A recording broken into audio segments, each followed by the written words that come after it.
A lot of people are starting to believe that something major is going to happen in our world that's directly correlated with the solar eclipse coming up in April.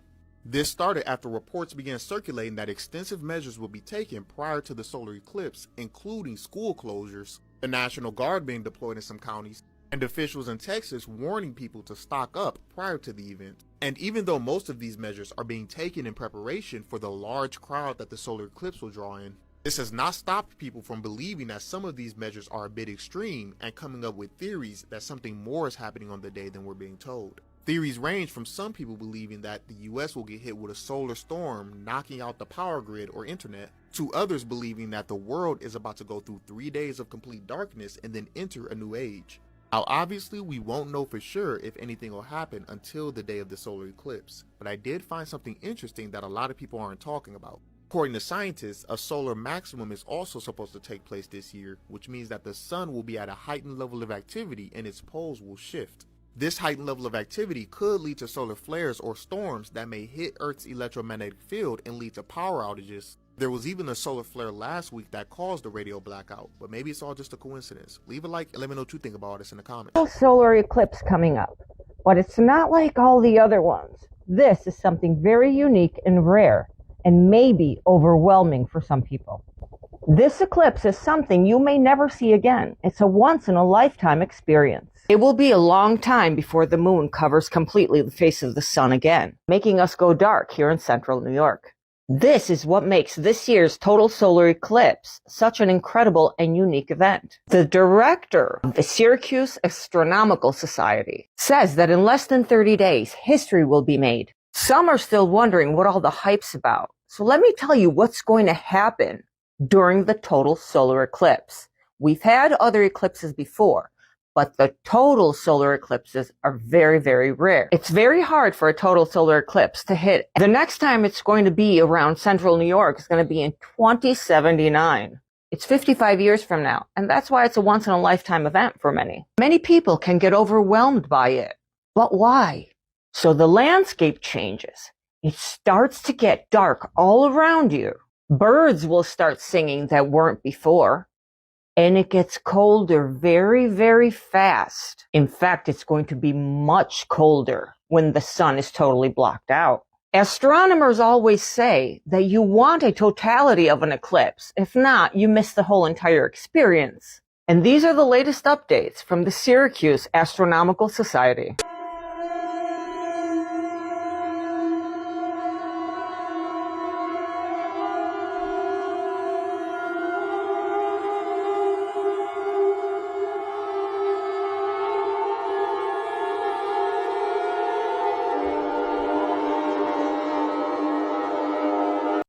Okay, there's definitely more to this story. I live in Texas, in a direct path of this eclipse. In the last eclipse, no one even showed up back in October. There were a few people on the highways. They expected large crowds. Nothing happened. No big deal. The city wasn't planning for anything. Now they've declared a state of emergency. And this is the bulletin the city is sending out to the residents to prepare for the April 8th eclipse. Tell me how this makes any sense. We had an eclipse in October, and nothing serious happened. Hardly anyone showed up, but this time they've declared a state of emergency, and this is how they want us to prepare. I've also heard of counties in Oklahoma bringing in National Guard for a celestial event. Why would we not have cell service for days on end? Why would we need to supply food and water and gasoline? Why would we expect the 911 services to be done? None of this makes any sense for a normal natural event. There's something serious that they know about, they're trying to warn us about, without telling us about, in my opinion.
Yeah.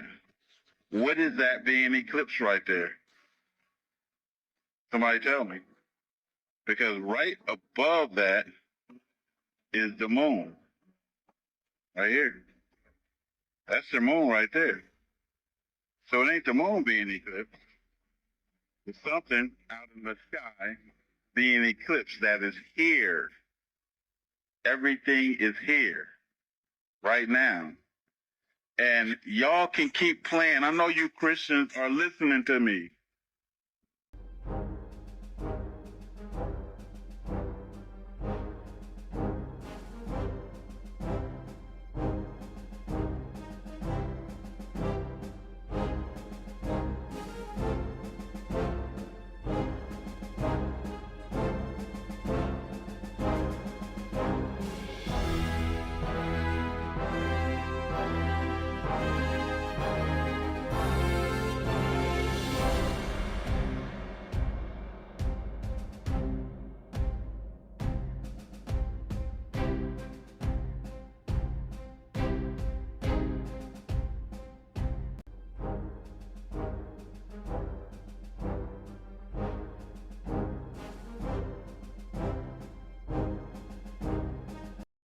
Please listen to this, you guys. This is very important. Listen up, y'all. So the 2017-2024 solar eclipse, a lot of people should know this by now. If you don't, then I'm guessing this is your date of you finding out about this. So the coincision of this eclipse pass is here in southern Illinois, also known as Carbondale, also known as Little Egypt. And this X right here is actually not the 2017-2024 total solar eclipse pass, but it's actually two fault line cracks that is going across America. 1,700 miles one way, 1,600 miles the other way, and the coincision is, as you can see, it's the same, precisely the same location. X marks the spot. And that area just happens to be the New Madrid seismic zone. I showed this map already, and I'll just show it again for context. The New Madrid seismic zone is known for three great eclipses, and it's also, three great earthquakes, and it's also known as one of the most biggest dangers to America.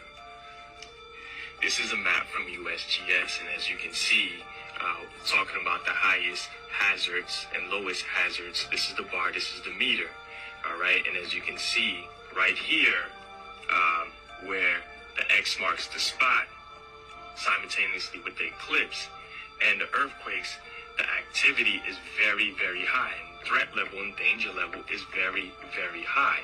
So this is an Exodus sign. An Exodus sign. This is a sign of an Exodus, a physical, spiritual, mental awakening, and Exodus out of a system, and it's also a prophetic sign for a people. Book reference.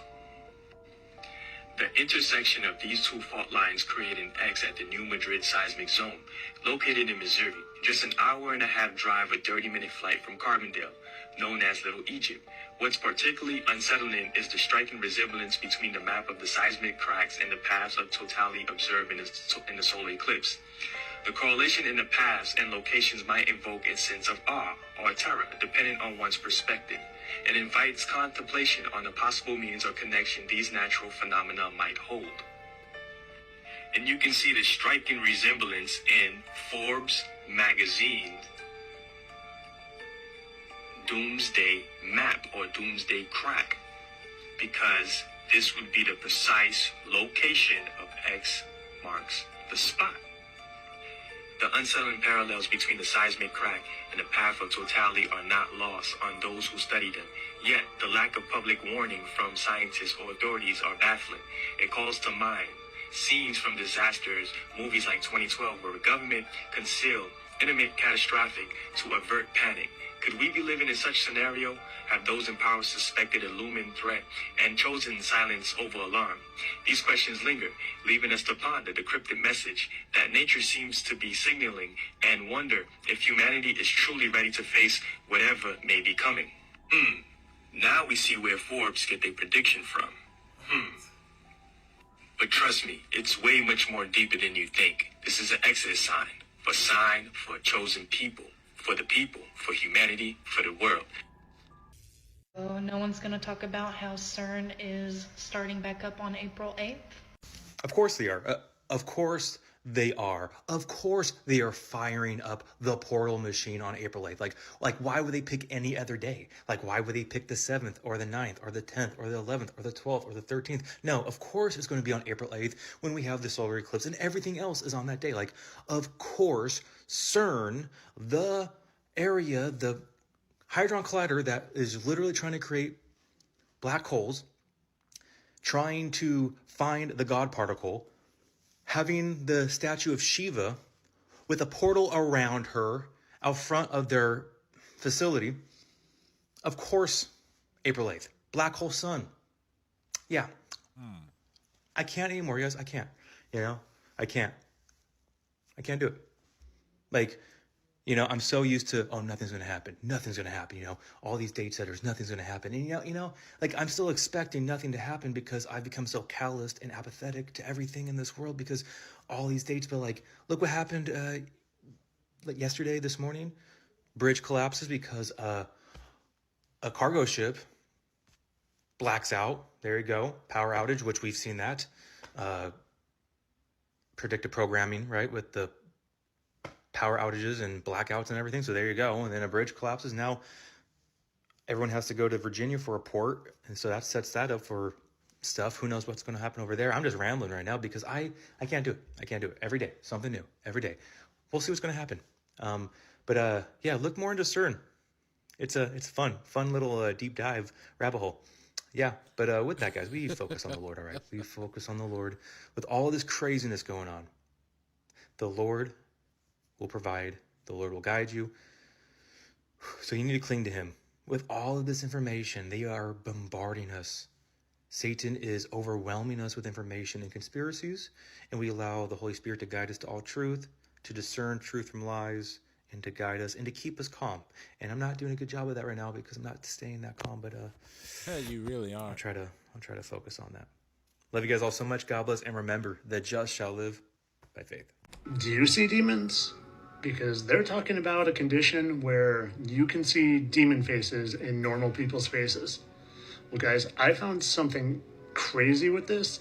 I'm going to show you a quick video of explanation with it, but stick around for the end part because it's literally mind-boggling. The weird stuff I love. Imagine your vision is totally normal, and then one day you see demonic features everywhere on people only, just like this, what you see behind me. Now that's a reality for a man named Victor Shera. He has extremely rare yet terrifying disorder called PMO, and it's commonly known as, or now known because people didn't know about it at first. It's called the demon face syndrome. All right, stick with me because this is going to sound crazy, but I literally think they made up this condition. So when the eclipse comes and hits us with some sort of positive energy, and we literally get our powers back, and we can see the demons and tell who's a demon and who's not, they want us to just think we have this condition. But here's the even crazier part. Remember the guy's name who they said has this condition? Victor Shara? Well, I plugged that name into the Gematria calculator. There it is right there. Victor Shara gives a value of 1210. Now, watch what I found. Tell me if any of these stick out to you. A few of them stick out to me. Specifically, this one. But that's not the one I'm talking about. That's the one I'm talking about. If you watch any of my things, you know I like to talk about how they tell us and they put things in plain sight. Well, that wasn't as much in plain sight. I had to dig for it a little, but I literally thought something like that is what I would find, and it was right there. I don't know, guys. I think something big is coming. I really do. And I just have to say this, but of course this was all for entertainment purposes. I didn't mean a word I said. Now, but the amazing thing is people don't know. The solar eclipse is happening on the very same day as the original plagues of the 3 days of darkness began. No! Yes. Okay, it's on the very same day. This one we're going to have. April 8th is the very day of the 3 days of darkness plagues began in the in the land original of Egypt. Exodus. Yes. Unbelievable. Is this a warning then? Is God's? It's going. We got the Nineveh and the Jonah towns going through, but I mean, what kind of warning is this? Great question. Here's the thing. In Genesis 1:14, God declared the sun and the moon were for signs. Right. The only signs they can give is eclipses. All right. And the nice thing about eclipses, no false prophet can manipulate it. No. Okay. And they speak to every language, tribe, nation, and tongue. Yep. They don't need to be translated. Nope. Solar eclipse means judgment is coming upon a nation. Lunar eclipse refers to judgment coming upon Israel. Okay. Now, get a load of this. There has only been, since we become a nation in 1776, there has only been 8 total solar eclipses that have completely crossed the United States. I'm not talking about one that just clips California or Florida. I'm talking that traverses the whole United States horizontally or vertically. There's only been 8 since we became a nation. Wow. And guess when they occurred? 2 of them occurred during the Revolutionary War. 3 of them occurred during the Civil War. 2 of them occurred during the Vietnam War. Are we getting a hint of what this means? Oh, no. And so now in the 2000s, there was 2017, and now this one in 2024, and it's like a bullseye, forms an X right over the United States. Now, here's what's amazing. Of those 8, only one, which was the one 7 years ago, it only crossed the United States and no other country. The other ones crossed Mexico and Canada and US or something like that. But the United States was singled out with Just the one one. 7 years ago. Yes. Once. Wow. And now we have April 8th on Nisan 1. That Nisan 1 is the same day the glory of God fell. It's the same day of the inauguration ceremony of Moses' tabernacle. Okay, this is when this eclipse crosses these 2 places in the United States. And it's definitely, God wants to communicate with us. People have to understand, God wants to communicate. These eclipses are communications directly from God warning us of what's coming. I mean, this is, without a question, a biblical sign. I was telling people earlier that, you got the solar eclipses. That's God made. When you have a lunar eclipse or a blood moon that you were so famous in bringing forward, that's a God sign. There's 2 different types of locusts coming, we know that. There's all of these signs that are coming right now are all God signs. They're not man-made, not man-manipulated. It isn't Y2K. Right. Okay. It's not the Mayan calendar. Right. It's not Harold Camping predicting the rapture, all of which man-made and failed. These are God's signs. You can't run from these. These are biblical, right? That's the whole point. See, the problem is the church is on the wrong calendar because our regular calendar is based only on the sun. That's wrong. That's wrong. And Iran uses the same calendar we do. Okay. Then you have the Muslim calendar, which is only based on the moon. Now they're both scientifically accurate, but they're not the one God uses. Like if I'm meeting with you, we have a 2 or 3 hour time difference. Right. If we're going to meet, we got to agree on what time. Right. God is the master of time. And if you're a slave, who controls your time? The master. The master he tells you when to go to bed, when to get up, when to do this. God, the first commandment, most people don't realize, the very first commandment wasn't given on Mount Sinai. The very first commandment was given in Egypt, and it was get on my calendar. Nisan 1 is the first day. He wants his people on his calendar. Well, in Genesis 1:14, it says, let them determine the times. Not let the sun, not let the moon. But the reason why, you can only have a solar eclipse on a new moon. You can only have a lunar eclipse on a full moon. That's true. So that's why he says, okay, your months are based on the new moon. This way I can communicate with you. Yep. Okay. Passover and Sukkot are on a full moon, so I can communicate with you. Because it's the appointed times. Appointed times. Exactly. It's